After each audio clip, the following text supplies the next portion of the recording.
Hello दोस्तों मैं social field के लिए काम करती हूँ। महिलाओं का मेरा ग्रुप है जो ऑलरेडी चल रहा है, जिसको कोई गवर्नमेंट ऐड नहीं मिल रही। पिछले उसमें वीडियो में मैंने डाला था कि मैंने कैसे 68 लाख का प्रोजेक्ट पास करा के समाज के हितों के लिए कार्य के लिए उसे समाज कल्याण विभाग से मंजूर करा के लाई थी, जिसमें 10-12 मेरे सिलाई सेंटर, ब्यूटिशियन सेंटर और कढ़ाई सेंटर मैंने चलाए थे सेल्फ के अर्निंग से। और उसके बाद दोस्तों मेरे पास ऑफर आया था अध्यक्ष जी का भी करंट में कि आप इस एनजीओ से जुड़ो और वर्क करो। लेकिन स्टार्टिंग में जो मेरी मेहनत थी वो न देख के अध्यक्ष जी से जो मेरी बात हुई, उन्होंने कहा मैडम आप एक प्रोजेक्ट बनाओ और उसे सैंक्शन कराओ, मैं साइन कर दूंगा।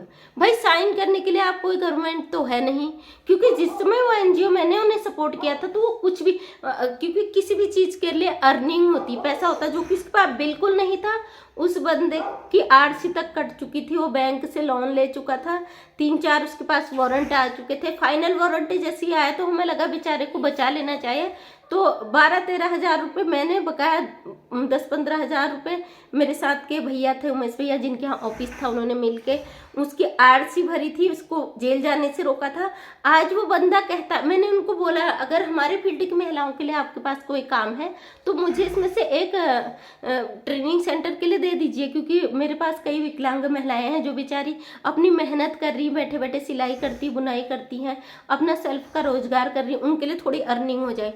तो दोस्तों फाइनल में उस बंदे ने मेरे से कहा आज आप आज भी उसी दिन पे अटकी पड़ी हो। तो मुझे बड़ा बुरा लगा, क्योंकि मैं वो जमीन हूँ जिसने समाज कल्याण विभाग से वो योजनाएं खींच के फील्ड तक पहुंचाई थी, उनके ऑफिस तक पहुंचाई। ऑलरेडी मुझे इकोनॉमिक कोई भी मेरा उसमें नहीं था रोल, इकोनॉमिक रोल नहीं था, क्योंकि मेरे पास कोई ऐसा पद नहीं था। मुझे पद उन्होंने दिया था कार्यक्रम संयोजिका का, क्योंकि जहाँ भी मैं कार्यक्रम करती थी उसको एंकरिंग मैं करती थी, उसको फील्ड में मेरा लोग मुझे पहचानते थे, क्योंकि ऑलरेडी मेरे पास 14 गांव थे। मैं एक क्षेत्र पंचायत के पद में थी, उम्र कम थी, लेकिन एक हार्ड वर्कर के रूप में मुझे जानते थे। बड़े बड़े अधिकारी, बड़े बड़े मंत्री लोग जानते थे। मुझे देखते उन्होंने 68 लाख का जो प्रोजेक्ट था वो सैंक्शन कर दिया था। और मुझे लगा जो अभी उसने करंट में जो दे रखे हैं योजना, इसमें कई योजनाएं, इसमें नाइट रूल स्कूल के लिए भी है, विधवा आश्रम के लिए भी है, अनाथ आश्रम के लिए भी है, और सिलाई बुनाई केंद्र मोमडन एरियाज के लिए भी है, थारू बुक्सा एरियाज के लिए बहुत सारी योजनाएं हैं। मुझे लगा मेरे उधर मोमडन लेडीज भी है और थारू बुक्सा का एरिया भी है। मुझे लगा शायद मैं एक अपना प्रोजेक्ट दूं या उनसे बात करूं तो वो कहे मैडम इसमें से आपको मैं एक प्रोजेक्ट दे देता हूँ, आप अपने फील्ड में काम करिए, इन लोगों को करवाए। लेकिन उस बंदे ने मेरे से कहा आप प्रोजेक्ट बना के लाओ और मैं बैठे बैठे साइन कर दूंगा। मैंने कहा उनसे एक बार आइए आप हमारे बाजपुर क्षेत्र में। तो वो बंदे ने कहा अरे आप कैसी बात कर रही हो, मतलब आज इतने बड़े हो गए आप, मेरे एरियाज में आने में आपको शर्म आ रही है। उस समय दोस्तों हमने तो उनकी हेल्प खुलकर करी, सारे प्रोजेक्ट खुद अपने पैसों से, कोई हिसाब नहीं रखा कितना कहाँ लगा। लेकिन इस बंदे ने रसीदा काट काट के फील्ड में अपना बैकग्राउंड खराब कर लिया था, जिस वजह से मुझे वो फील्ड ही छोड़ना पड़ा था, क्योंकि मैं करंट में थी। फेस टू फेस लोग मुझे जानते थे, हर एंकरिंग में मैं थी। जहाँ पे कोई विधायक या मंत्री को बुलाया जा रहा है जिस भी सेंटर का उद्घाटन के लिए, तो मैं मैन होती थी। और मुझे लगा कि मेरी फेस वैल्यू खराब हो रही है, क्योंकि अंदर खाने मेरे को कोई इकोनॉमिक अथॉरिटी थी नहीं, तो मुझे मजबूरन वो फील्ड छोड़ना पड़ा। और आज मुझे लगा इतने साल बाद इनकी एनजीओ काम कर रही है, सक्सेस है, तो शायद मैं इसमें आऊँ तो मुझे एक आध सेंटर चलाने के लिए जो महिलाएं बेचारी अभी स्ट्रगल कर रही है उनको थोड़ी हेल्प मिल जाए। तो बंदे ने साफ शब्दों में कह दिया आप प्रोजेक्ट बनाइए, मैं साइन करूंगा। ऑलरेडी प्रोजेक्ट बनाने की मुझे जरूरत नहीं, मैं सारे विभागों से खुद ही मंजूर करा सकती हूँ। लेकिन दोस्तों मुझे पता है एनजीओ के रूल क्या होता है, 3 साल तक हमें उसका रजिस्ट्रेशन कराने के बाद 3 साल तक हमें खुद हार्ड वर्क करना पड़ता है, दिखाना पड़ता है फील्ड में काम, और उसकी बैलेंस शीट सब बनानी पड़ती है। उसके बाद जाके हमें गवर्नमेंट का हिस्सा ऐड देती है, यदि हमारी एनजीओ रियल में वो काम कर रही है।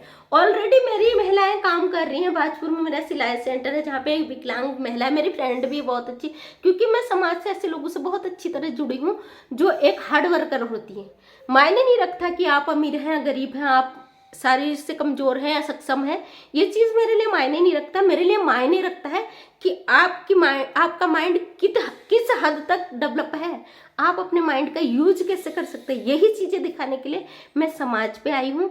पैसे के लिए नहीं, फिर भी मैं उनको अवेलेबल, अभी ये सर्दियों का सीजन चल रहा है तो उन महिलाओं से मैंने कहा आप ऊनी वस्त्रों का काम शुरू करो, लड़कियों को फ्री में ट्रेनिंग दो और 1 साल या 6 महीने की उनको फुल ट्रेन करो, क्योंकि वो लड़की जो है आप यकीन नहीं मानोगे शारीरिक रूप से पूरी विकलांग है, उठ बैठ भी नहीं सकती, उसे गोदी में उठा के ले जाना पड़ता है, एक बच्चे की माँ है और वो सारा काम करती है, अपने सिलाई कढ़ाई, मतलब डेवलप है, वो हाथ पैर नहीं हो, सिर्फ हाथ पैर है और शरीर उसका बेकार है, उसके बावजूद वो डेवलप है, समाज के लिए एक प्रेरणा है।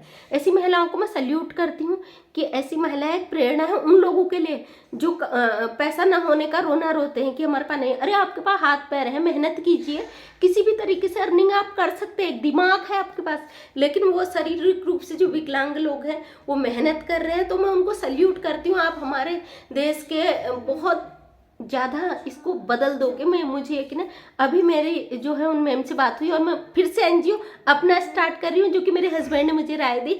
दूसरे को इसमें काम करने से आप टेंशन में रहोगे, क्योंकि आप मंजूर करा के लाओगे, आना वही आप खुद का करो। तो दोस्तों मेरा ये डिसीजन आपको कैसा लगा? मैं चाहती हूँ मैं खुद का एनजीओ क्रिएट करूँ फिर से, क्योंकि ऑलरेडी चल रहा है लेकिन वो मैंने रजिस्टर नहीं करा है।